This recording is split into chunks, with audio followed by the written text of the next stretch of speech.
lot of news like, can India really stop river water flowing into Pakistan?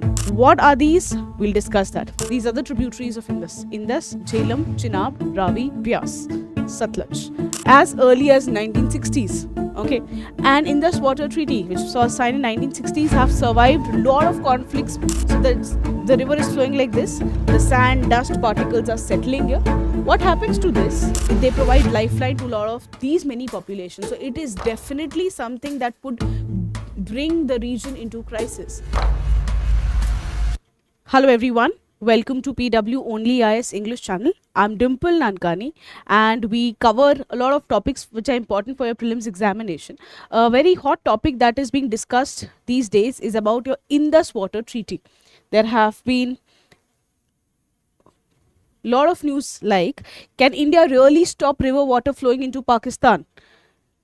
There was a statement that was made that not a drop of water to Pakistan, says our Jal Shakti minister, as government explores three options on the Indus water. So there was a statement by the Jal Shakti minister that will not allow a single drop of water to flow through Pakistan via Indus.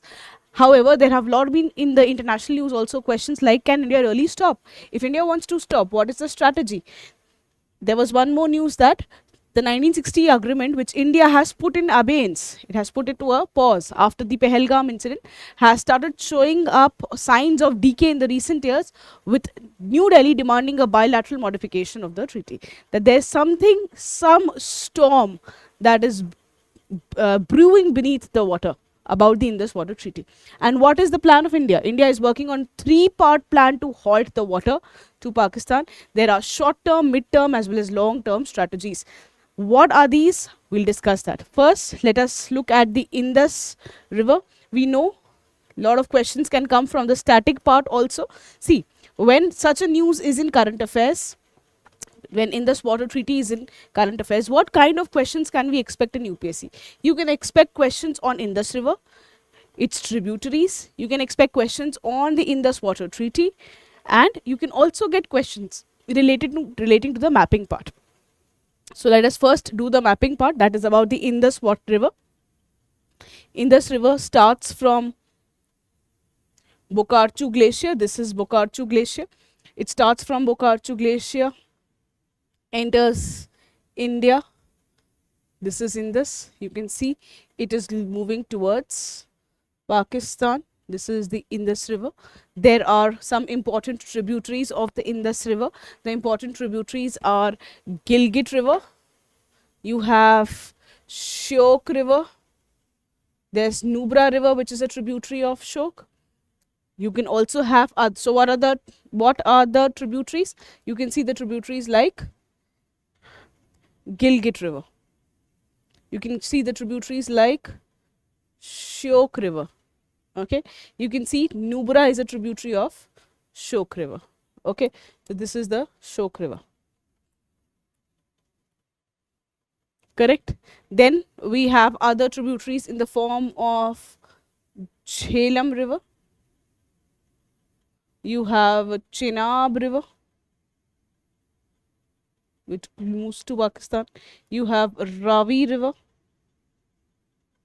You also have a Byas River, which comes in India, flows in India, has Pong Dam.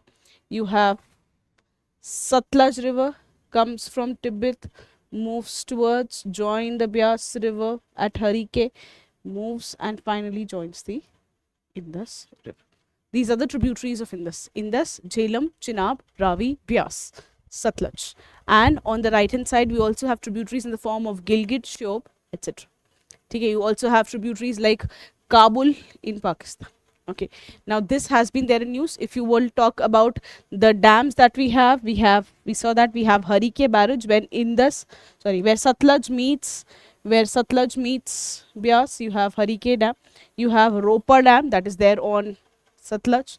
You also have Pong dam that is there on Byas. You have Wooler lake that is there on Jhelum. Okay. You also have a famous lake, Pangong So lake in Ladakh, that is famous for tourism. Okay. You also have Bhakra Nangal dam that is there on Satluj. So Ropa dam, Harike dam, Bhakra Nangal dam, these are the dams. So important questions can be asked about the origin, the tributaries, the dams that are there in Indus. Such a static question can definitely be asked. However, What is the main point of discussion that we have? The main point we have also covered, we've covered this is Indus River. We also covered Indus River in details before.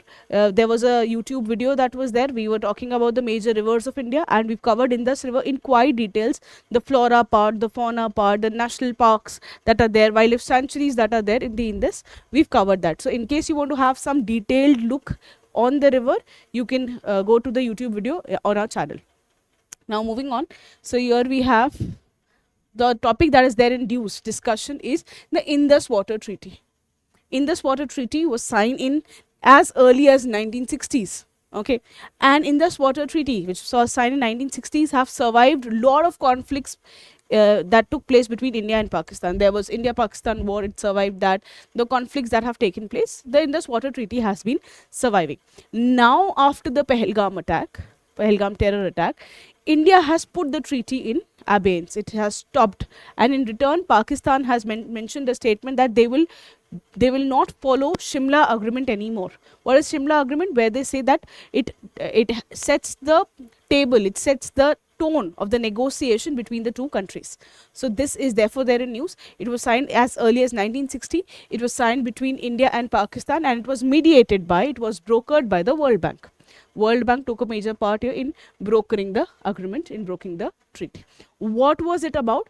It was about equitable distribution of the Indus River system. We know that Indus River, you have Indus River, you have its tributaries like Jhelum, you have tributaries like Chenab, we have Ravi, Byas, and Satluj. These are what? These are the tributaries of Indus.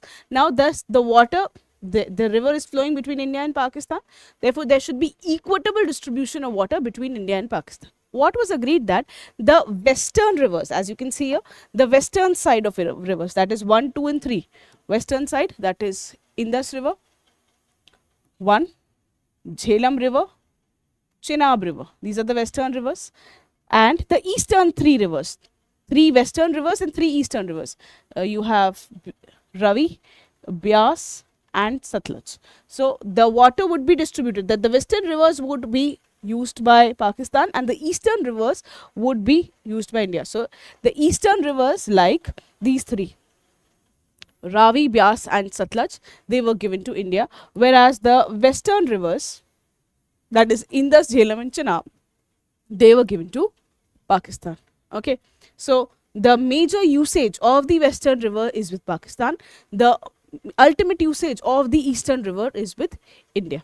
However, we can also use the western river, that is India can also use western river if it is non-consumptive usage. What do we mean by non-consumptive usage? Non-consumptive, that we will make any project, any dam or any hydroelectric power project without affecting the flow of the river in Pakistan. So suppose you create some dam here. Let's say you create some dam here. This is what western river belongs to, what belongs to Pakistan. You create a dam, hydroelectric power project you've created, and this is not affecting the flow. We are not consuming it. We are just utilizing the energy of the river. We are not consuming the water. So the flow of the water will not be affected. So if the flow of the water is not affected, India can make such projects, India can make such dams on it. Okay, if the flow is not affected. So the treaty also allows non-consumptive usage, including the hydropower projects on the western river. You can utilize the energy of the river, you can utilize the flow of the river, but you will not consume it. You can make such projects which will not affect the flow of the river in Pakistan side. That is what the treaty also says. Therefore, you have to maintain what? You have to maintain an uninterrupted flow downstream to Pakistan. So the flow would not be disturbed. So this is a very important clause because this is what we plan to use now. Okay? We will be within the treaty's limit, but we'll try to use a lot of projects there. So now, what was the plan? There was a statement that was made by the Union Minister that said that not even a single drop of water will flow. So what is the plan? The plan is that the government is working on short-term, medium-term and the long-term plan. What is the short-term plan? What is the medium-term plan? And what is the long-term measures that we are planning? We are planning to take short-term measures like desilting of the eastern rivers. We are planning to make a short-term project that is desilting of the eastern rivers. What are the eastern rivers? Byas, Ravi, Byas and Satluj. These are the three eastern rivers. So these three eastern rivers, these three eastern rivers, Ravi, Byas and Satluj.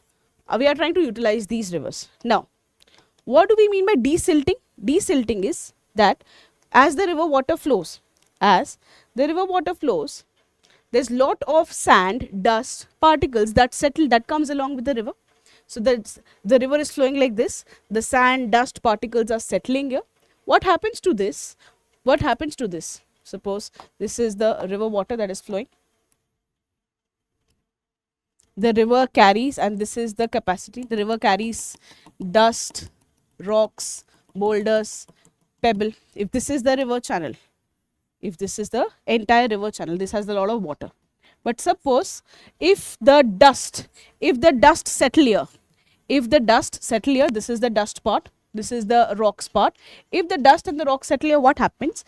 The capacity of the river channel, this is the river channel, the capacity of the river channel reduces. Now, if I desilt the river, what will happen here? If I clean the river, the capacity of the channel will increase. So on the eastern side, if India is planning to desilt, there will be more water that India can use, and there would be less water that will flow towards Pakistan. And this is what? This is the eastern river. This is the eastern river. In eastern river, we can use it completely. So one part that we have is desilting of the eastern river. One. The second that we have is we also want to restore the canal system. There's a lot of dams, there's a lot of canals that are taken out. So we will restore the canal system, and we will try to utilize the water that goes to Pakistan. So what is the point? The point is these three rivers that we have in our domain. The three rivers that we have in our domain is Ravi, Byas and Satluj. Till today, we do not utilize the entire water of these three rivers also. We are not using the 100% of water here. Still, the water of the eastern rivers flows to Pakistan, and Pakistan is able to utilize them. Now, what we are planning to do, we have the ultimate right over the eastern rivers. We want to build canal system, we want to build dams, and we want to utilize that water completely. So what are we doing? We are restoring the canal system to redirect the water that goes to Pakistan to the Indian fields. How will we do? We will have dams, like on Ravi we have dam. We can work on Uj river that is there in Jammu and Kashmir. So if we work on dams on Ravi and Uj, we will be able to do this. The second thing, so we are basically trying to use water as a leverage in our favor. So one, desilting of the eastern rivers as well as diverting the water via canal system. The third that we have is, we'll also see that how many dams are there, what is the dam discharge, how much water is going out, how much water is being utilized. What we are reviewing that what is the discharge on the dam. There are dams like Theen Dam, Uj Dam. We will try to reduce the escape of water to the Pakistan. So you'll utilize those dams water, you will see how much water is going, how much water can be utilized, and this is the short term plan. So in the short term we are trying to reduce the water that goes through Pakistan by desilting as well as canal and dam review. So this is what we have. Then we have the medium term plan. What is the medium term plan? What are we trying to do in the medium term? In the medium term, it would be building more of projects, building more of dams, building more of hydroelectric power, and we'll also try to utilize the western rivers now. The short term is more on the eastern rivers, that is our river. We'll try to capture those. And in the medium term, we will try to create more projects. There would be accelerated construction of projects. On the eastern rivers, we'll create more projects. Some of the projects have been there, have been proposed, but they have been stalled. They have been stalled in the sense the progress is very, very slow. We were thinking, okay, we will build. But now that this thing has taken place, we will fast track those projects. Like you will have Shahpur Kandi Dam. you will have Uj multi-purpose dam and the second Ravi canal. So second Ravi canal, Uj dam, Shahpur Kandi dam. We'll try to accelerate the work on them, and we'll try to utilize the water ASAP. The second, we'll also try to increase the storage and the hydropower on the western projects. Now we're talking about the western rivers, that is Indus, Jhelum, Chenab. We are trying to do what? We are trying to increase the storage of the water, and we're also trying to have utilize the hydropower projects on them. And obviously we'll have to do within that, we'll have to do probably within the Indus Water Treaty limit. However, we've put that on stall. Now that's the glitch. If you put the treaty on stall, that means you are in no business. You're in no business to actually follow the treaty, because the treaty is stalled. So now what we can do is we can utilize more water. We can have more hydropower projects. See, is this what India is only doing? No. Water has been used for, pressurizing. Water has been used for as a diplomatic move to have a little more strength in the international relations.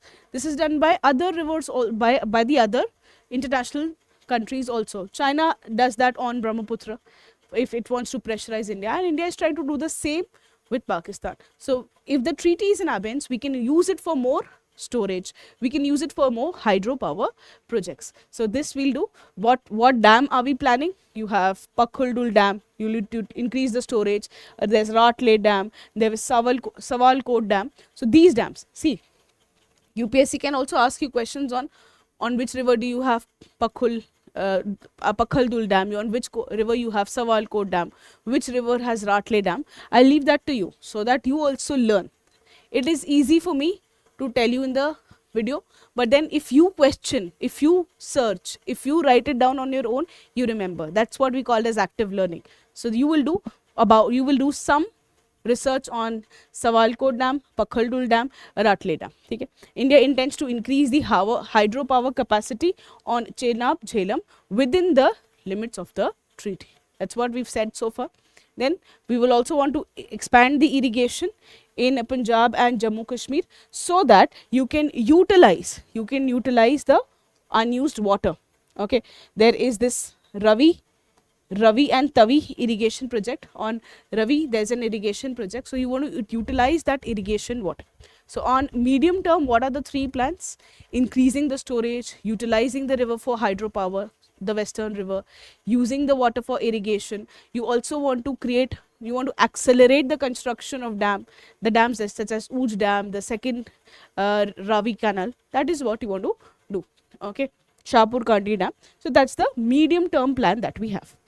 If I talk about the long term plan, what is the long term plan?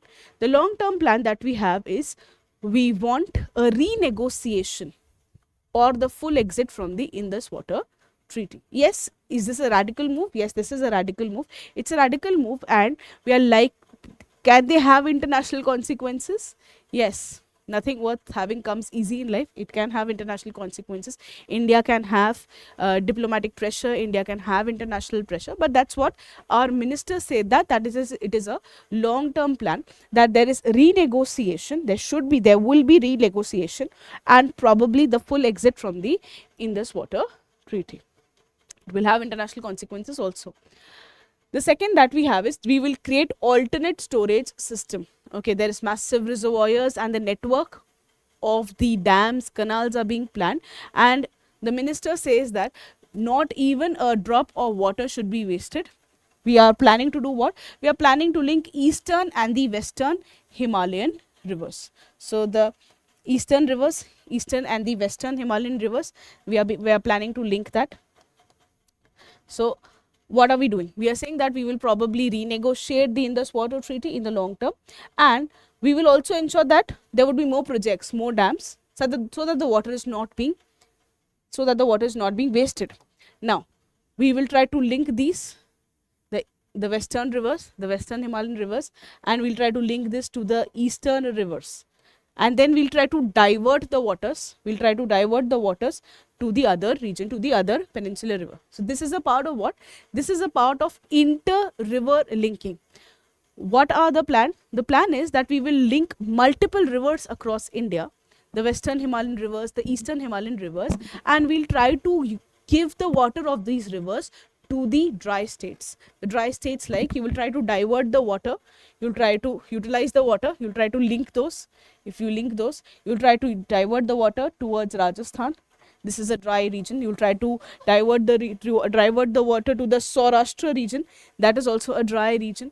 You'll also divert the water to the peninsular. You link the Himalayan rivers to the peninsular rivers. So this is what the aim is. The aim, this is a very long term plan. This has been proposed as the inter-river linking project. So there have been talks about this also, that in the long term we will probably try to link the western and the eastern river, so that the water is not wasted. And the last, what are we trying to do? We want to, if you have a lot of river, right, if you have a lot of rivers, if you have a lot of waters, you will utilize the flow of the river for the hydropower. And what will it do? We will create electricity. We will use the river flow. Will you have the water? The energy would be utilized and electricity would be generated, and that electricity then can be exported to Nepal, Bhutan and the other South Asian region. Okay.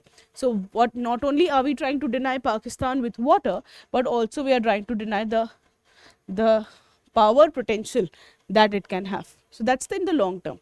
In the short term, it is the eastern river that is being focused upon.